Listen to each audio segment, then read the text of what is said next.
La Guinée annonce la fin de l'épidémie d'Ebola sur son sol. Il lui aura fallu plus de 2 ans et des milliers de victimes pour en venir à bout. Julia Ganancien. Ce bébé brandi à bout de bras est le symbole d'une victoire. Noubia est née il y a 2 mois infectée par le virus Ebola. Sa mère n'a pas survécu, mais elle est aujourd'hui guérie. Son père la prend dans ses bras pour la première fois. 42 jours se sont écoulés depuis que le nouveau-né et dernier cas confirmé d'Ebola est sorti guéri de l'unité de traitement de la maladie à Nongo, à Conakry. L'épidémie de la maladie à virus Ebola en Guinée est terminée. En clair, aucun cas d'infection connu des autorités médicales n'est plus recensé aujourd'hui, 6 semaines après la guérison de son dernier petit patient.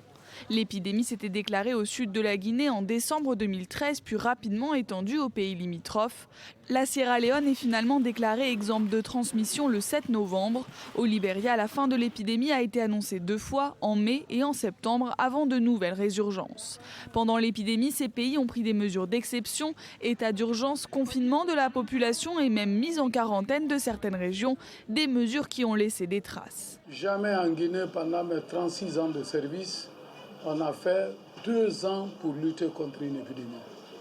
Et cette épidémie, qui est sans précédent, a éprouvé mon pays, notre système de santé et toutes les composantes de notre société. Cette épidémie Ebola fut la plus grave depuis l'identification du virus en Afrique centrale en 1976. Elle a fait plus de 11 300 morts.